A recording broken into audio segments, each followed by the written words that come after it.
जय माता दी सभी को। हर हर महादेव, जय माँ काली। 3 अक्टूबर से नवरात्रि शुरू होने वाले हैं और कई भक्तों के मन में ये सवाल उठते हैं कि किस प्रकार से हम माँ को प्रसन्न करें, किस प्रकार से हम भोग माँ को लगाएं, क्या भोग माँ को प्रिय है, कौन से भोग माँ को अर्पण करने से हमें माँ की कृपा प्राप्त होगी।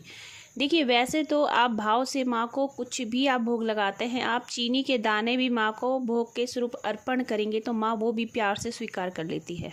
लेकिन कुछ चीज़ें ऐसी होती हैं जैसे कि विशेष अनुष्ठान होते हैं या विशेष कामना पूर्ति के लिए आप कुछ करना चाहते हैं या विशेष आप माँ के लिए कुछ करना चाहते हैं, तो वहाँ पर कुछ चीज़ें आवश्यक होती हैं।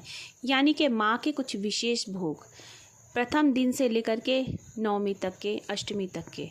तो वही आज की वीडियो में मैं आपको बताने वाली हूँ कि माँ को आप किस प्रकार से 9 दिन भोग आप अर्पण कर सकते हैं जिससे कि माँ की कृपा आपको शीघ्र ही प्राप्त होगी। ऑलरेडी मैंने एक वीडियो यूट्यूब पर अपलोड की है जिसमें मैंने प्रतिपदा से लेकर के पूर्णमासी तक का पूरा भोग बताया है, अमावस का भोग बताया है। तो वो वीडियो भी आप चेक कर सकते हैं या मैं डिस्क्रिप्शन में उसका लिंक भी दे दूँगी।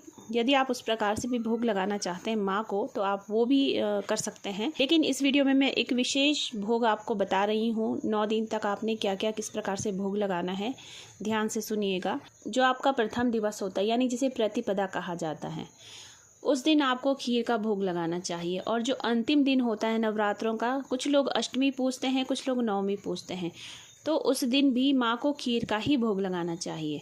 अब जब आप खीर का भोग लगाते हैं तो ध्यान रखिए कि खीर जब आप बनाएं तो उसमें केसर जरूर प्रयोग करें, केसर डालें उसमें, मखाने उसमें ज़रूर डालें। बाकी ड्राई फ्रूट्स आप जो भी डालना चाहते हैं आप डाल सकते हैं, लेकिन मखाने और केसर ये 2 चीज़ें आप उसमें ज़रूर ऐड करें जो आप माँ के लिए खीर बनाएं। तो आपने प्रतिपदा, अष्टमी, नवमी ये 3 दिन जो रहेंगे इसमें आपको खीर का ही भोग माँ को लगाना है। नवरात्रि के दूसरे दिन आपने माँ को गुड़ और आटे से बना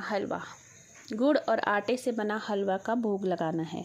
तीसरे दिन आपने माँ को बेसन के लड्डू का भोग लगाना है और चौथे दिन भी आपने माँ को बेसन के लड्डू या बेसन से बनी हुई कोई भी मिठाई का भोग लगा सकते हैं, लेकिन साथ में गुड़ का भोग भी आप लगाएंगे माँ को। फिर 5वें दिन आपने उड़द से बनी हुई मिठाई का भोग लगाना है, लेकिन ध्यान रखिए कि जो भी मिठाई का भोग आप लगाएंगे माँ को उसमें चाशनी जरूर हो, यानी आपकी जो प्रसाद हो, भोग हो, वो चाशनी युक्त हो, नैवेद्य जो आपका हो चाशनी युक्त हो। 6वां दिन जो माँ का होगा उस दिन भी आपने माँ को उड़द से बनी हुई मिठाई का ही भोग लगाना है, चाशनी युक्त।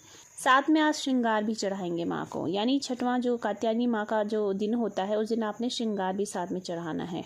श्रृंगार आपने क्यों चढ़ाना है? जिन लोगों के विवाह में देरी हो रही है या विवाह नहीं हो पा रहे हैं, विवाह होकर रिश्ते बन कर टूट जाते हैं, उनके लिए ये जो माँ कात्यायनी का दिवस है 6ठा दिन, उस दिन श्रृंगार चढ़ाना बहुत ही उत्तम माना जाता है। इससे माँ की कृपा उनके ऊपर शीघ्र होती है, उनकी विवाह में आने वाली जो बाधाएं हैं वो कट जाती हैं। अब जो 7वां दिन है उस दिन होता है माँ कालरात्रि का दिन। तो ध्यान रखिए कि गुड़ से बनी हुई चीज़ आपने माँ को चढ़ानी है और गुड़ से बना हुआ भोग आपने माँ को लगाना है। साथ में ध्यान रखिए कि जो भी आप माँ के लिए बनाएं, वो चीला हो सकता है, गुलगुले हो सकते हैं, मालपुए हो सकते हैं, लेकिन वो केवल सरसों के तेल में ही बनेंगे। तो ध्यान रखिए कि सप्तमी का जो भोग आप माँ को लगाएंगे वो सरसों के तेल में ही बना हुआ हो। फिर बात आती है वही अष्टमी नवमी को। तो अष्टमी के दिन भी आपने माँ को खीर का भोग लगाना है और नवमी के दिन भी आपने खीर का ही भोग लगाना है। अष्टमी के दिन आप चाहें तो साथ में जो लोग नवमी पूजते हैं वो अष्टमी के दिन माँ को खीर के भोग के साथ साथ आप सूजी का हलवा भी माँ को भोग लगा सकते हैं। तो ये थे माँ के मुख्य भोग, विशेष भोग। जब भी आप कोई जाप या अनुष्ठान उठा रहे हैं तो साथ में ये माँ के भोग जरूर लगाएं।